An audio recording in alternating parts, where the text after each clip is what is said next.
Hi everyone. तो finally wait खत्म होता है। आज से हम स्टार्ट करने वाले हैं रियल एनालिसिस।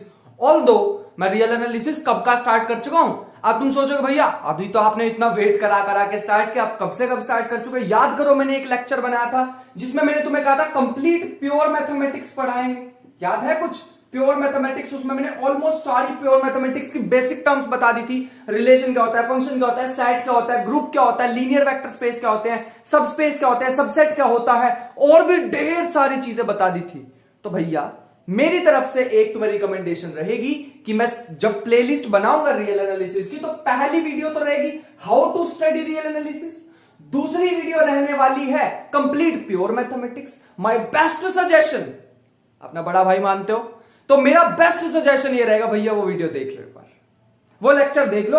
अगर तुमने वो देख लिया मैं तुम्हें गारंटी दे सकता हूं मजा आ जाएगा यार। ये वाला लेक्चर देखने में ना ऐसे होगा कि मजा आ गया। और अगर वो लेक्चर देख लिया है, शुरू ही प्लेलिस्ट से करा है, तो फिर you know my name is Rajan Chopra. आज से स्टार्ट करने वाले हैं रियल एनालिसिस। अब रियल एनालिसिस में तुम सोचोगे भैया आज ये एक्स्ट्रा जोश क्यों आ रहा है आपको, क्योंकि भैया ये टॉपिक इतना मजेदार है। अब मैंने देखा कि बच्चे परेशान हो गए, भैया ये टॉपिक हमें नेट पे मिल नहीं रहा, इसकी वीडियोस नहीं ढंग की मिल रही। तो ठीक है, तुम्हारा उछलने कूदने वाला बड़ा भाई तुम्हें सिखा के जाएगा, बढ़िया से सीखेंगे।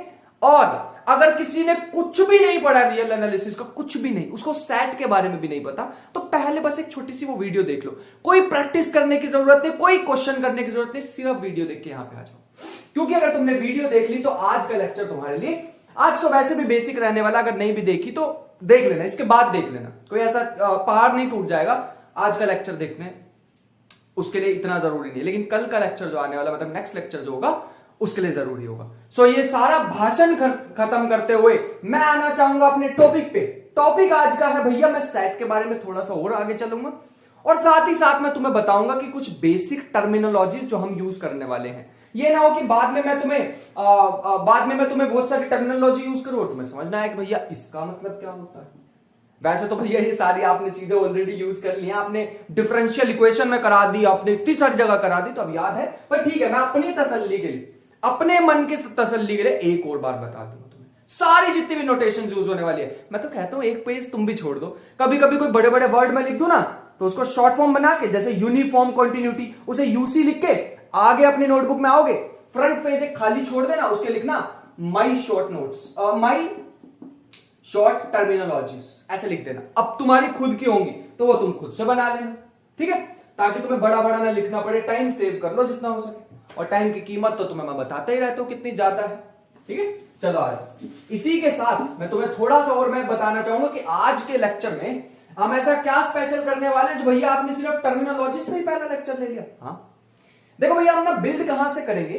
सबसे पहले हम समझेंगे कि सेट क्या होता है, उसके बाद देखेंगे रिलेशन क्या होता है, उसके बाद देखेंगे फंक्शन क्या होता है।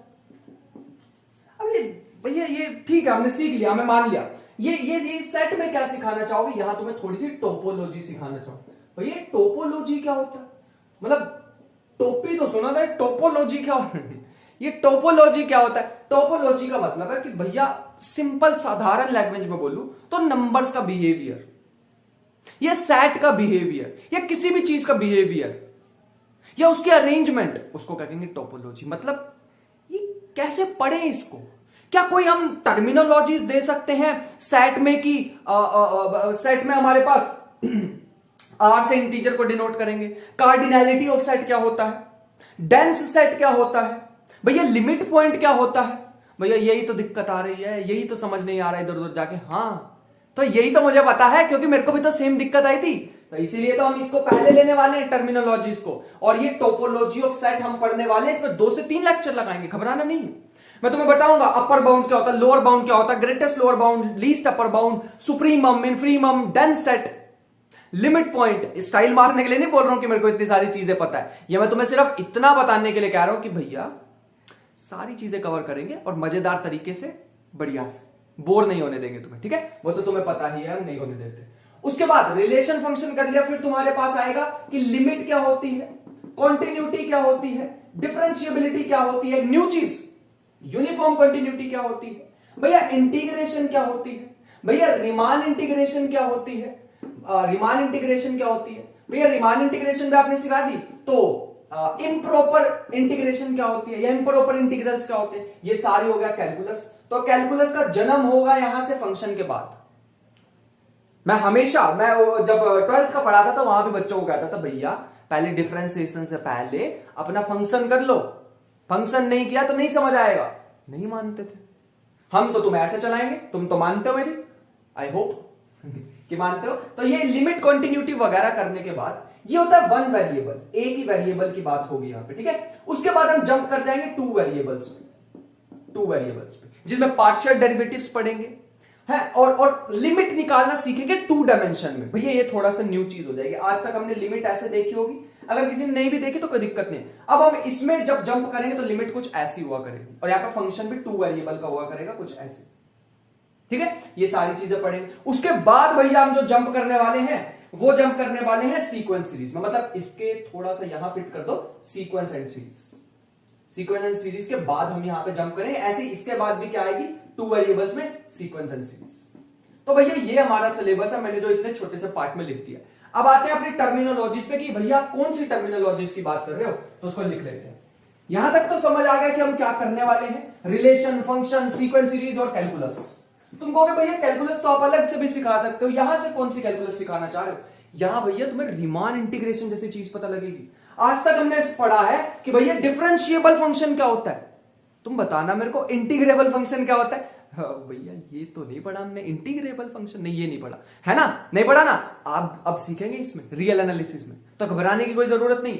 सबसे पहली नोटेशन लिखो कि भैया यहां पे क्या क्या यूज करने वाले हैं। सबसे पहले मैं एन को लिखा करूंगा, एन लिखा करूंगा सेट ऑफ नेचुरल नंबर्स। अगर तुम्हें बेसिक लग रहा हो तो बेसिक है, जैसे सिखा रहे हैं वैसे ध्यान ध्यान से सीखते रहना, मजा आएगा। Set of natural numbers, and note कभी लिख दिया मैंने ऐसे करके, तो set of whole numbers, whole numbers लिख लो ये दो। उसके बाद अगर आगे चले तो जेड, जेड क्या होता है भैया, जेड होता है सेट ऑफ इंटीजर्स, इंटीजर्स।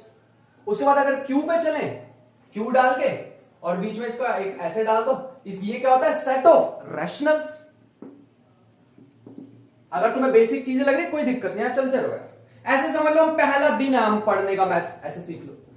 अगर मैं कॉम्प्लीमेंट ले लूं, भैया कॉम्प्लीमेंट क्या होता है, कॉम्प्लीमेंट मतलब रैशनल को छोड़ के बाकी चीजें क्या बची भैया, इरैशनल रियल प्लेन में। अरे अगर मैं रियल एक्स वाई एक्सिस बना दूं तो भैया अगर उसमें तुम रैशनल को छोड़ दोगे तो क्या बचेंगे, इरैशनल। तो इसीलिए हम एक वर्ड यूज करेंगे कॉम्प्लीमेंट का, ये जो खोपड़ी पे हम सी लगा देंगे ना, इसका मतलब होता है कॉम्प्लीमेंट। और रैशनल के कॉम्प्लीमेंट क्या होते हैं, सेट ऑफ इरैशनल नंबर्स। तो इरैशनल का कोई अलग सिंबल नहीं होता, ऐसे ही होल नंबर का भी कोई अलग सिंबल नहीं होता, ठीक है। तो यहां पे एक वर्ड हमें पता लगा कि किसी भी सेट पे अगर तुम सी लगा दोगे तो दिस इज कॉम्प्लीमेंट ऑफ ए, ठीक है। कॉम्प्लीमेंट का मतलब ए को छोड़ के बाकी सब, ठीक है। चलो ए को छोड़ के बाकी सब। फ्रॉम, पहले ये भी लिख लो, फ्रॉम पूरी डेफिनेशन लिखेंगे, अधूरी थोड़ी लिखेंगे, मैथ के स्टूडेंट है। From universal set, universal set. अब भैया ये यूनिवर्सल सेट क्या होता है हमारे पास, यूनिवर्सल सेट होता है जैसे मैंने तुम्हें यहां पे क्या कहा, रैशनल को छोड़ के बाकी। अब कहीं तो ऐसे भी स्टूडेंट होंगे, भैया रुक जाओ आप तो गलती कर रहे हो, रैशनल को छोड़ के आप कह रहे हो बाकी, तो कॉम्प्लेक्स नंबर भी तो हो सकते थे।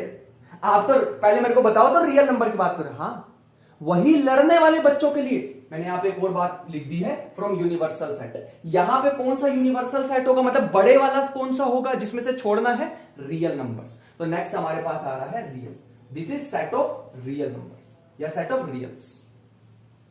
रियल नंबर्स भी लिख सकते हो, ऐसा कोई बाहर नहीं टूट पड़ेगा, रियल नंबर्स, ठीक है। तो ये कॉम्प्लीमेंट हमें समझ आया, हमें पता लगा यूनिवर्सल सेट क्या होता है। यूनिवर्सल सेट होता है पूरा बड़े वाला सेट। मैं कॉम्प्लेक्स में बोल सकता था यार, अगला कॉम्प्लेक्स है हमारे पास, this is set of complex numbers, but मैंने यहां पे कॉम्प्लेक्स की बात नहीं की। कॉम्प्लेक्स में अगर तुम रैशनल नंबर को छोड़ दोगे तो भैया आयोटा बच जाएंगे, आयोटा वाले भी तो आ सकते हैं। फिर वो नहीं बोला मैंने तुम्हें बोला ये जो क्यू कॉम्प्लीमेंट है, किसका कॉम्प्लीमेंट है, रियल में रैशनल को छोड़ दो तो इरैशनल बचते हैं हमारे सामने। आगे चलो थोड़ी सी और आगे बढ़ते हैं। तुम्हें पता है इंफिनिटी का मतलब क्या होता है, प्लस इंफिनिटी का मतलब this is called arbitrarily large, arbitrarily large, बहुत बड़ा। अब भैया बहुत बड़ा का था, भैया ये भी बड़ा।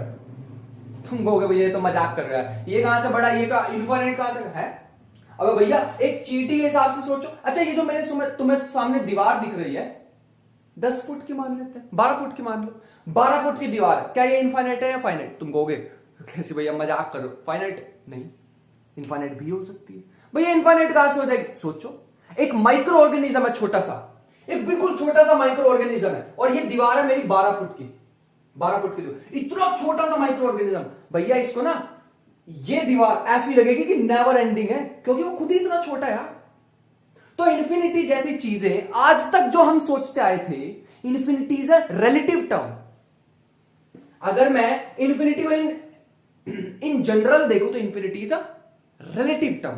किसके रिलेटिव में इन्फिनिटी डिफाइन कर रहे हो वो भी डिपेंड करता है।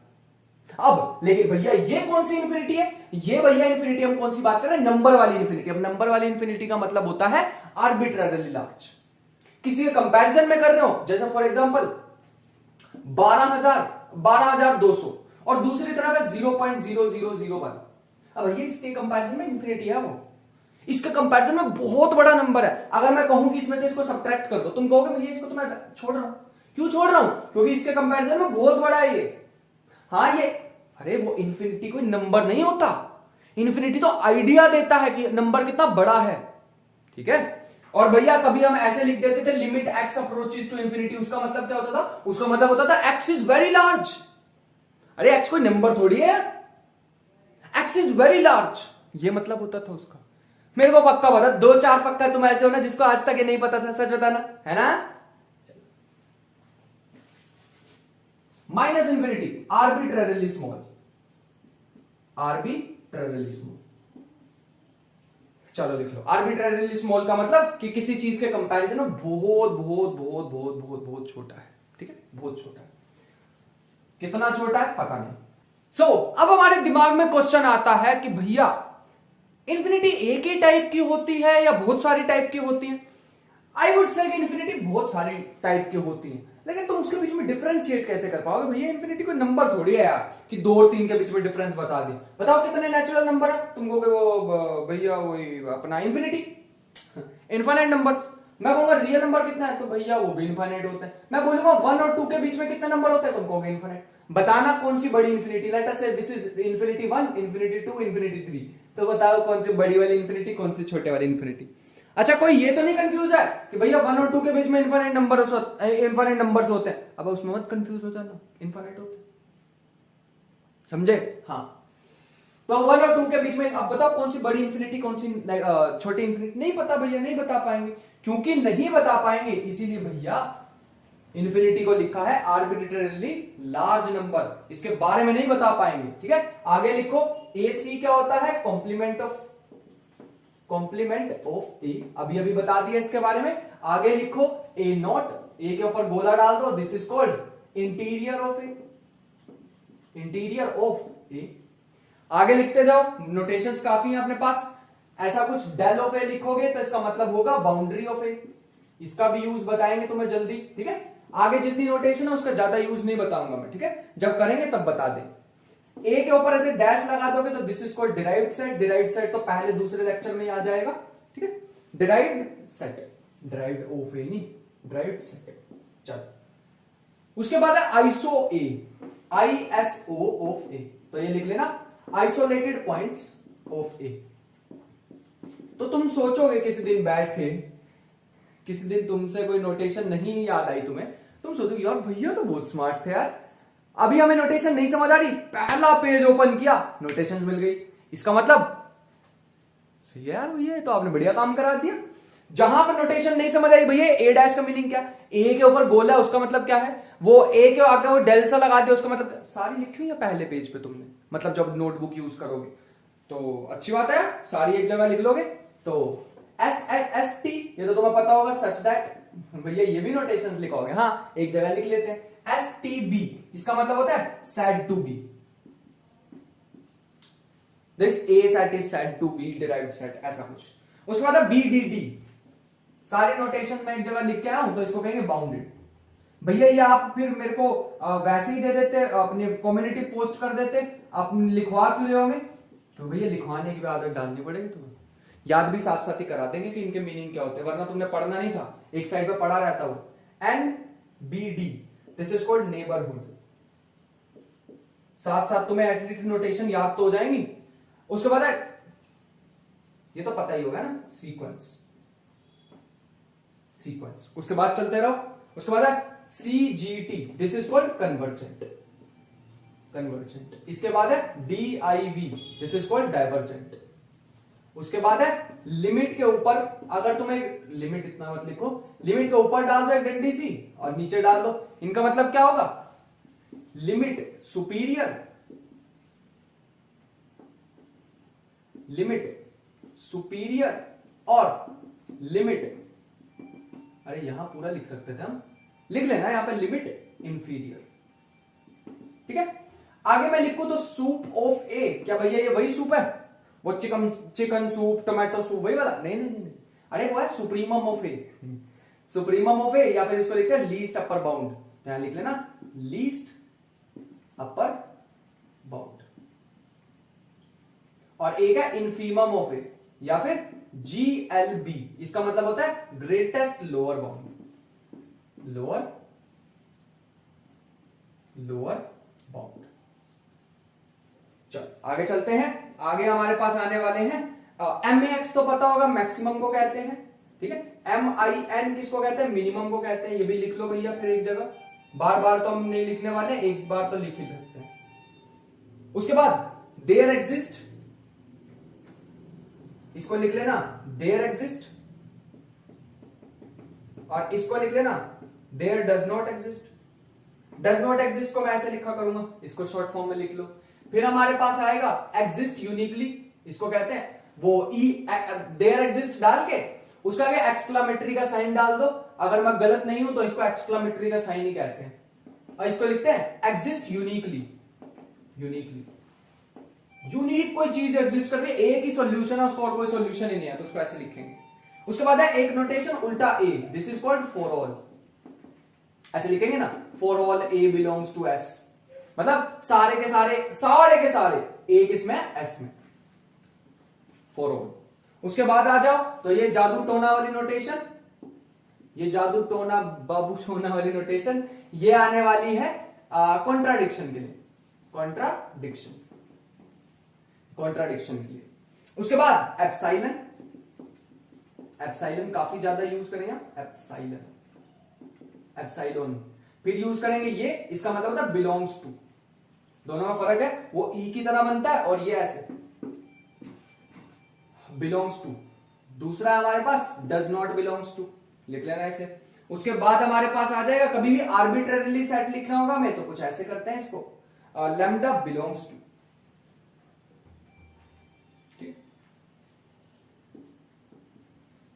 ठीक है, ये यूनियन, ये इंटरसेक्शन, यहां पे भी lambda belongs to this set.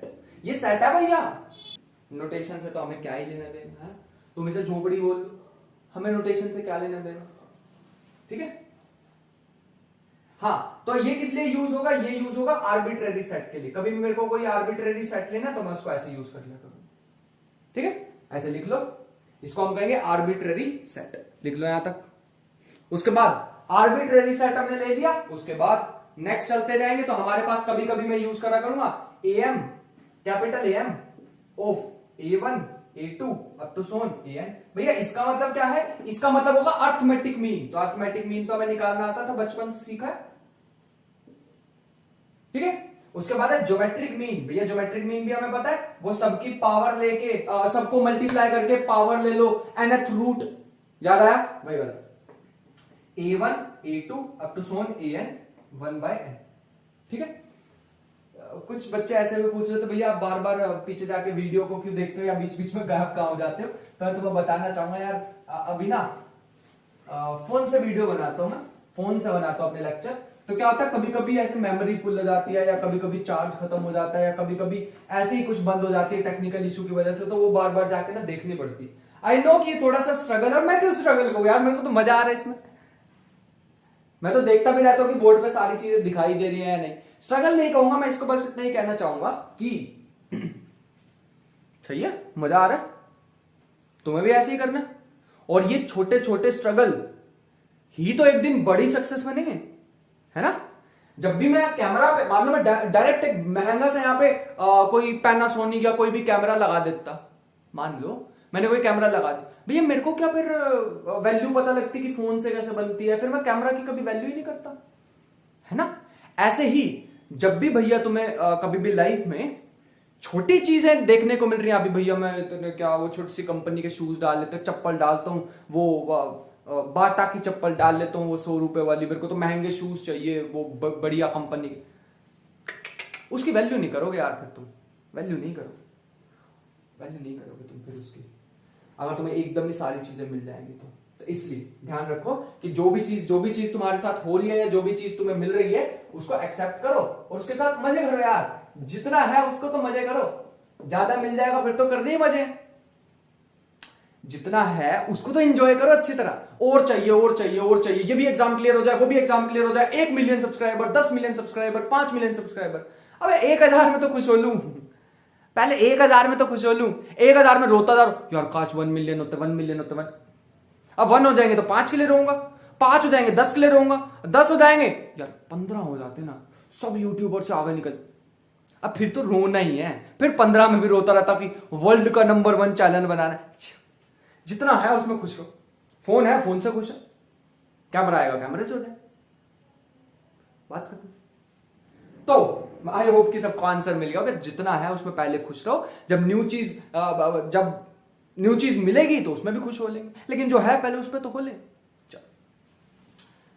तो ये ज्ञान की बातों के बाद ये HM क्या होता है, this is called harmonic mean. Harmonic mean कुछ ऐसे लिखा करते हैं, n upon 1/a1 plus 1/a2 up to so on 1/an, this is called harmonic mean, ये उसकी शॉर्ट नोटेशन होने वाली है, ठीक है। मैं तुम्हें एक इनइक्वालिटी भी बताता हूं कि ज्योमेट्रिक मीन जो होता है, ज्योमेट्रिक मीन नहीं, एक और चीज रह गई, that is called RMS value, RMS, root mean square.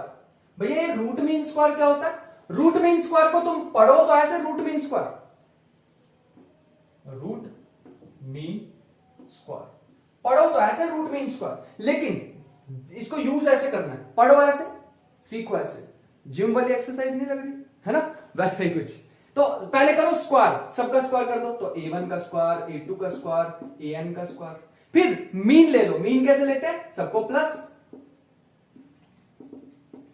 Plus upon में n, फिर रूट ले लो, तो चलना उल्टा है, पहले स्क्वायर फिर मीन फिर रूट, पहले स्क्वायर फिर मीन फिर रूट, याद रहेगा, चलो आ जाओ। तो भैया हमने सारा कुछ लिख लिया, अब क्या करें, अब मैं तुम्हें एक छोटी सी इनइक्वालिटी बता रहा हूं जिसको अपने दिमाग में याद रखना, मिनिमम ऑफ दीज नंबर्स, इनमें जो सबसे छोटा होगा उससे तो भैया पक्का बड़ा ही होने वाला है हार्मोनिक मीन, गारंटी दे सकते हैं, उससे पक्का, इसका प्रूफ भी है, अभी नहीं करेंगे, इससे तो पक्का बड़ा ही होने वाला है। हार्मोनिक मीन से हमेशा बड़ा होता है अर्थमेटिक मीन, इससे बड़ा हमेशा होता है ज्योमेट्रिक मीन, और ज्योमेट्रिक मीन से बड़ा होता है maximum value of these numbers, इनमें से जो भी सबसे बड़ी होगी वैल्यू उससे तो छोटा ही होता है ज्योमेट्रिक मीन। आई होप कि ये इनइक्वालिटी समझ आई। तो भैया ये इनइक्वालिटी बहुत ज्यादा इंपॉर्टेंट है, ये जो इनइक्वालिटी है this is very important, marker आ गया बढ़िया वाला हमारे पास, ठीक है। तो भैया बहुत ज्यादा इनइक्वालिटी इंपॉर्टेंट है। इसके बाद चलते हैं थोड़े फंक्शंस की बात करते हैं।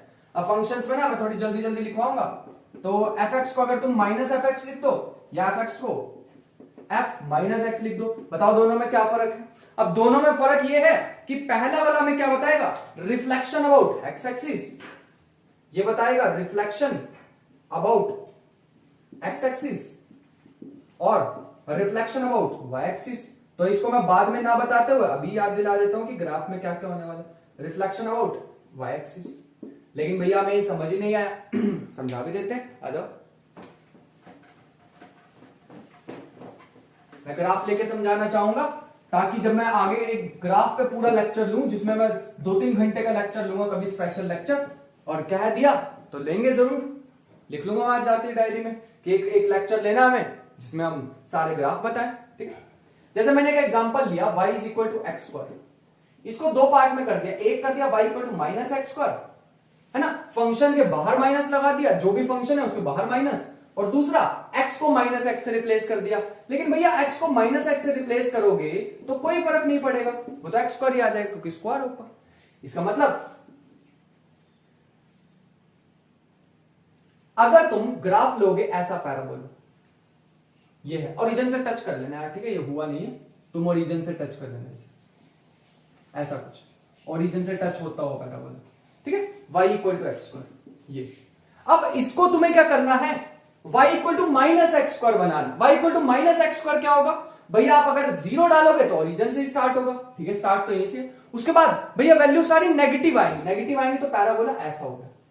तुम्हें नहीं लगता ये एक हमारे पास एक रिफ्लेक्शन हो गई भैया? कैसी रिफ्लेक्शन? ये रिफ्लेक्शन हो गई अबाउट एक्स एक्सिस, ये मेरी एक्स एक्सिस, पैराबोला को लिया ऐसे टिल्ट कर दो, पैराबोला की रिफ्लेक्शन ऐसे ले, ठीक है भैया, आपकी मान लेते हैं। लेकिन भैया यहां पर रिफ्लेक्शन कैसी होगी, वाई एक्सिस के अबाउट रिफ्लेक्शन, वाई एक्सिस के अबाउट, इसको ऐसे घुमा के देख लो, अरे भैया ऐसा पैराबोला है, इसको ऐसे घुमा के देख लो, तो भैया ये तो फिर वापस वैसे ही आ जाएगा। हाँ, यहां से भी तो वही पता लग रहा है कि y equal to x square दोबारा मिल गया, और इसको रिफ्लेक्शन करके देखोगे about y axis, y axis के अबाउट रिफ्लेक्शन करके देखोगे तो दोबारा वही मिल जाएगी। इसका मतलब भैया सही जा रहा है, बिल्कुल सही जा रहा है, ठीक है। एक और भी एग्जांपल लेके दिखा सकता हूं, y इक्वल टू एक्स, एक और एग्जांपल देख लो, y equal to x, y equal to x. अब y इक्वल टू एक्स में अगर तुम फंक्शन के बाहर माइनस लगाओगे तब भी y equal to minus x, और वैसे x को माइनस रिप्लेस करोगे माइनस एक्स से तब भी y equal to minus x. दोनों ही केसेस में देख सकते हो, ये x एक्सिस, ये y एक्सिस, ये मेरे पास एक स्ट्रेट लाइन है, ये एक स्ट्रेट लाइन है, ओरिजिन से पास हो रही है, ठीक है। इसकी मुझे y एक्सिस का अबाउट रिफ्लेक्शन लेनी है, तो ऐसे ऐसे घुमा दो इस लाइन को, तो भैया ऐसे बन जाएगी, ठीक है। ये y एक्सिस का अबाउट रोटेशन है, रोटेशन अबाउट y एक्सिस, मैं इस पर लिख देता हूं, ठीक है। अगर तुम इसको x एक्सिस के अबाउट ऐसे घुमाते भैया तब भी तो वही बन रही है, इसको तुम ऐसे घुमा देते तब भी तो वही बनती, तो भैया ये तो दोनों के लिए सेम ही आ रही है, y equal to minus x, यहां भी तो सेम ही दिख रहा है ना। तो जब भी तुम फंक्शन के बाहर माइनस लगाओगे तो reflection about y axis, function को x को माइनस एक्स से रिप्लेस कर दोगे तो क्या बनेगी, रिफ्लेक्शन अबाउट y एक्सिस। यहां तक नोट कर लेते हैं, कर लिया, चलो आ जाओ। उसके बाद हमारे पास और भी चीजें हैं जिसको लिखना जरूरी है हमारे लिए।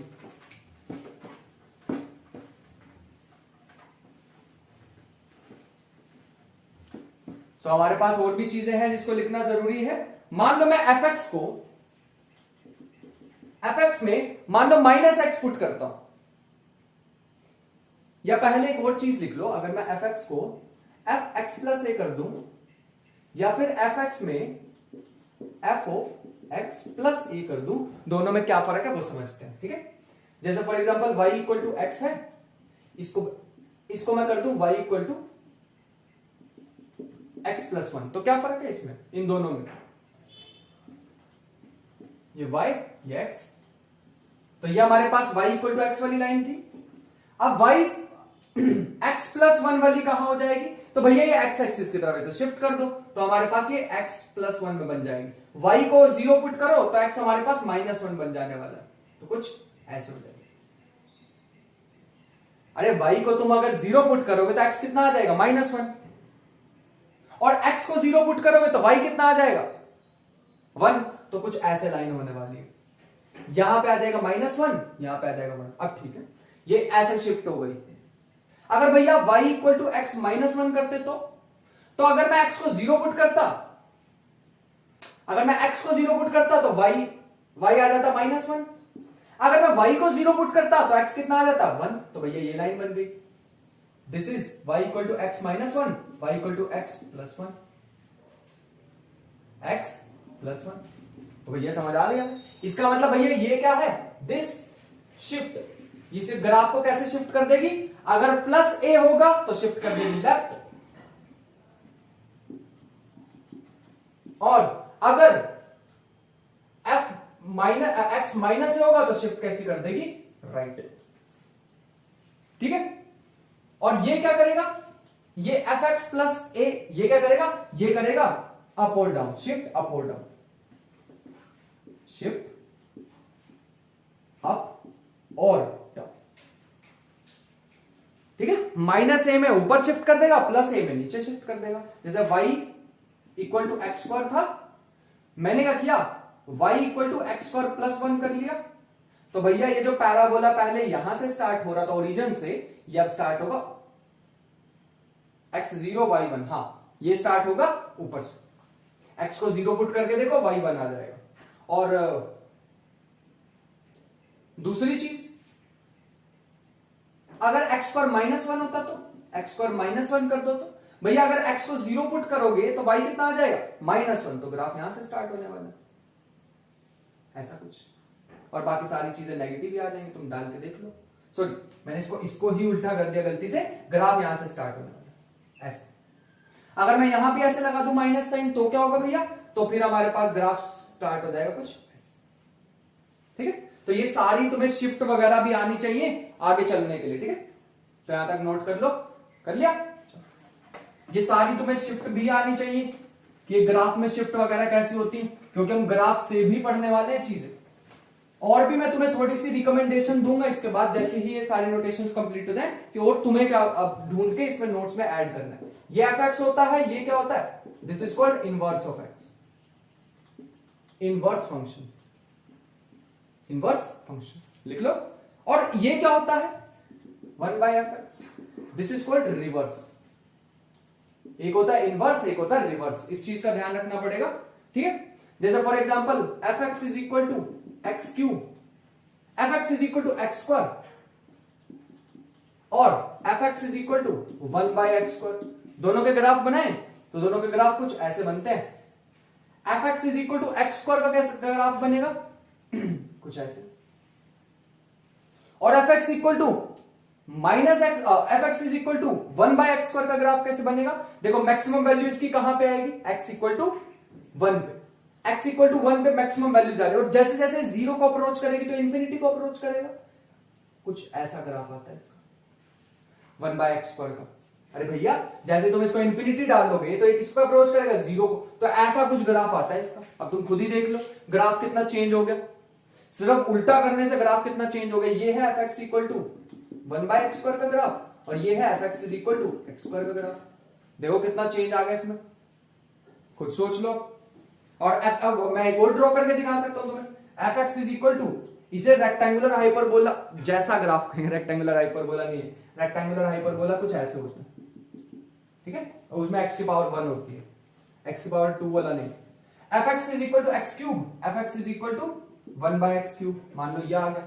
x³ वाला ग्राफ हमें पता है, और 1/x³ वाला भी हमें, x³ वाला तो सबको ही पता होगा, कुछ ऐसे होता है ग्राफ, है ना। थोड़ा सा मैं ऐसे ही ड्रॉ करो, रफ ड्रॉ कर रहा हूं, तो ऐसे पूरा डिटेलिंग में नहीं जाना। ये है y इक्वल टू x³ का graph, y equal to 1/x³ का कैसे होगा भैया, एक यहां पे और एक यहां पे। भैया इसमें दो क्यों नहीं बने, क्योंकि इसमें नेगेटिव वैल्यू आ ही नहीं सकती, इसमें नेगेटिव वैल्यू आ ही नहीं सकती। तो भैया इसका दूसरे वाला कहां बनेगा, इसका दूसरे वाला भी यही बनेगा। अरे x की तो नेगेटिव आ सकती है, लेकिन y की तो पॉजिटिव ही आएंगी, तो इसका ग्राफ कुछ ऐसे बनने वाला है, 1/x² का ग्राफ कुछ ऐसे बनने वाला है। आई होप कि समझ गए हो। x की तुम चाहे नेगेटिव वैल्यूज भी डाल लो, नेगेटिव इन्फिनिटी भी डाल लो, तो वो 0 को ही अप्रोच करेगा। इनके बारे में थोड़ा सा सोचना, ठीक है, ध्यान से सोचना बैठ के कि ये क्या चीजें मैंने लिख दी हैं। ठीक है, ये ग्राफ पे इंपॉर्टेंट है, ग्राफ पे पूरा एक लेक्चर लेंगे, बट अभी नहीं, पूरा लेक्चर लेने वाले हैं इस पे। तो फिलहाल के लिए यहां तक लिख लो, उसके बाद चलते हैं। अब तुम्हारे को भी थोड़े से मैं वर्क दे रहा हूं, जिसपे तुम्हें नोट चीजें ऐड करनी, थोड़ी थोड़ी जगह छोड़ लेना। साइन एक्स का ग्राफ भैया हमें पता है वो ऐसे ऐसे स्टार्ट होता है, हाँ। कॉस एक्स का ग्राफ भैया वो भी हमें पता है, कुछ ऐसे ऐसे स्टार्ट होता है ना। टेन एक्स का ग्राफ तुम खुद बनाना, कॉट एक्स का ग्राफ तुम खुद बनाना, थोड़ी थोड़ी जगह छोड़ लेना। फिर कोट एक्स का, सीकेंट एक्स का ग्राफ तुम खुद बनाना, उसके बाद कॉसिकेंट का ग्राफ। ये सारे ग्राफ इंपॉर्टेंट है, इनको ऐसे लाइटली मत लेके चलना। फिर उसके बाद तीन चीजें और बनानी है तुम्हें। साइन हाइपरबोलिक एक्स बताऊंगा, इनका साइन हाइपरबोलिक एक्स का मतलब क्या होता है, वैसे लिख लो e⁻x माइनस e⁻⁻x/2। इनका मीनिंग भी जल्दी बताएंगे, लेकिन अभी के लिए नोटेशंस लिख लो भैया, मेरे को नोटेशंस लिखवानी है। इसका ग्राफ भी ड्रॉ करना है यहाँ पे, कैसा आएगा इसका ग्राफ, ठीक है। एक आता है कॉस हाइपरबोलिक एक्स, ये होता है हमारे पास e की पावर x प्लस e की पावर माइनस एक्स अपॉन 2। इसका भी तुम्हें ग्राफ बनाना है, ठीक है, इनके भी ग्राफ बनाने हैं, बनाने, मैं जगह छोड़ रहा हूं तुम्हारे लिए ये सारी। फिर आता है tan हाइपरबोलिक एक्स। tan कैसे निकालने भैया, साइन अपॉन कोस tan होता है, तो ऊपर से आ जाएगा कुछ ऐसा, कुछ ऐसा आ जाएगा। इसका भी ग्राफ तुम्हें बनाना है। और भी भैया कोई रह गए हो तो बताओ। हाँ बिल्कुल बताऊंगा मैं तुम्हें, इसके बाद भी ग्राफ हमारे पास थोड़े से रह गए, थोड़े से और बना लेना और एक जगह ही इसको लिख लेना, क्योंकि बार बार हम चीजों को नहीं पढ़ पाएंगे। तो एक साइन इनवर्स का बनाना है, एक कॉस इनवर्स का बनाना है और एक टैन इनवर्स का बनाना है। ये सारे ग्राफ एक ही जगह बना लेना और इन्हें भैया दिमाग में फिट कर लेना, रोज देखते रहना तो हो जाएंगे। एक आधी और मेरे को बात लिखवानी है, लिख लो, नोट डाल दो, नोट डाल दो, NOTE। वैसे तो आज सारा कुछ इंपॉर्टेंट लिखवा रहा हूं मैं। इवन फंक्शंस, इवन फंक्शन पता है ना, जिसमें माइनस एक्स डाल दो तो वह fx ही आ जाते हैं। Even functions are symmetric about, even function जो होते हैं सिमेट्रिक अबाउट y एक्सिस, इस चीज का तुम्हें ध्यान रखना पड़ेगा, y एक्सिस, ठीक है। और odd function symmetric about opposite quadrants, x axis नहीं, गलत सोच रहे हो। ऑड फंक्शंस, ऑड फंक्शंस मतलब जैसे अभी एक्स क्यूब का वो करवाया था ना, ऐसे ऑपोजिट क्वाड्रेंट के अबाउट सिमेट्रिक होते हैं, ठीक है। मतलब अभी बताता हूं, पहले इसको बना लिख लो। Odd functions are symmetric about opposite quadrants, opposite quadrants ये होते हैं f of minus x equal to minus of f x, जिसमें से माइनस कॉमन आ जाए। दूसरा और भी नोटेशन है, मैं लिखवाना चाहूंगा। ऐसे अगर कभी भी मैं ब्रैकेट डाल दूं, this is called greatest integer function. भैया ये तो सारी चीजें पता है हमें, हाँ फिर भी लिखो ग्रेटेस्ट इंटीजर फंक्शन।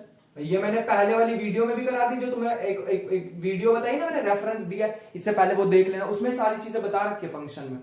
एक होता है कुछ ऐसे, एक होता है कुछ ऐसे, this is called fractional part, fractional part. जैसे 2.3 है तो उसका 0.3 यहां पे आएगा, ठीक है। उसके बाद क्या रहेगा हमारे पास, हाँ एक रहेगा, एक ये भी चीज है हमारे पास, x माइनस, पूरे नंबर में से फ्रैक्शनल पार्ट माइनस करोगे तो ग्रेटेस्ट इंटीजर आ जाएगा, ठीक है। ये भी लिख लो, नोटेशन हमारे पास इंपॉर्टेंट है। एक और चीज, ये जो इसके साथ लिखना, this is less than equal to 0 और लेस देन 1। फ्रैक्शनल पार्ट क्या होगा, लेस देन 1 होगा इसके लिए। भैया अगर इक्वल टू 1 होगा वो ग्रेटेस्ट इंटीजर में आ जाएगा, इक्वल टू 1 हो गया तो वो ग्रेटेस्ट इंटीजर में आ जाएगा। एक और चीज लिखो, that is modulus of x. भैया सारा लिखवा के जाना चाहते हो क्या, बिल्कुल,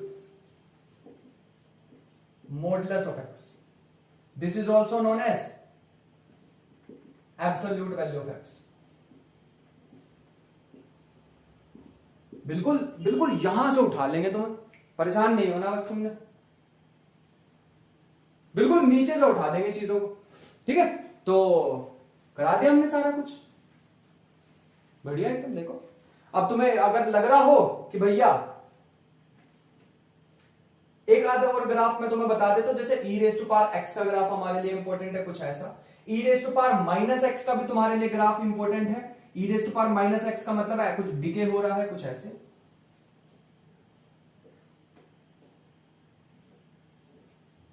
कुछ ऐसे, ठीक है। अरे यार यहां से भी इंफिनिटी ही है ये, ठीक है, यहां भी इनफाइनाइट से क्या हो रहा है। तो मैं एक बार पूरे शांत होकर बना था, एक बार लास्ट ट्राई, अब ठीक बना, ठीक है। इसको धीरे धीरे अप्रोच कराना है इंफिनिटी की तरफ, कुछ ऐसे। 0 पे मत कर देना, 0 पे टच नहीं होगा, हाँ 0 के बहुत पास बना देना लेकिन टच मत करना। e raise to power minus x, एक होता है minus e raise to power minus x, वो इसके नीचे इमेज बन जाएगी कुछ ऐसे। तो तुम देखोगे ये जो दो हैं ये सिमेट्रिक होते हैं about y equal to x. भैया ये सारी चीजें बताऊंगा, तो मैं एक्स्ट्रा बता रहा हूं स्टाइल मारने के लिए, तो ये सारी चीजें मैं बताऊंगा तुम्हें, एक ग्राफ का लेक्चर लूंगा। जैसे मैंने एक वो लेक्चर लिया ना जिसमें मैंने सारी की सारी प्योर मैथमेटिक्स बता दी, वैसे एक मैं पूरा ग्राफ पे लेक्चर लूंगा जिसमें सारे ग्राफ जितने भी पॉसिबल ग्राफ है सारे करा दूंगा, शिफ्ट क्या होती हैं और reflection about x axis, y axis, z axis, 3 dimensional graph, और ये ग्राफ वो graph, sine inverse, tan inverse, सारे ग्राफ एक में करा देंगे। ठीक है, तो वो लेक्चर भी मैं जल्दी लाना चाहूंगा और मैं खुद भी एक्साइटेड हूं उस लेक्चर के लिए। अभी अभी देखो तुम्हारे सामने ही खड़ा होके ये लेक्चर आया माइंड में, तो जरूर बनाऊंगा। सो ये थी सारी नोटेशंस, आई होप कि समझ आ गई हो, ये यूज करने वाले हैं आगे आने वाले लेक्चर्स में। ठीक है, तो छोटा सा ही आज का लेक्चर था, और बस अब यहां से एक गाड़ी पकड़ लो। पिछले वाला लेक्चर आई होप कि देख लिया हो तुमने जो मैंने बताया प्योर मैथमेटिक्स का, नहीं देखा तो अब इसके बाद देख लो। अभी के लिए कोई प्रैक्टिस नहीं है, प्रैक्टिस जब करनी होगी वो तुम्हें बता देंगे। आई होप कि लेक्चर पसंद आया हो और मजा भी आया हो लेक्चर देख के। सो मिलते हैं नेक्स्ट वीडियो में, तब तक के लिए पढ़ाई करते रहे, मेहनत करते रहे। मिलते हैं नेक्स्ट वीडियो में, तब तक के लिए बाय बाय।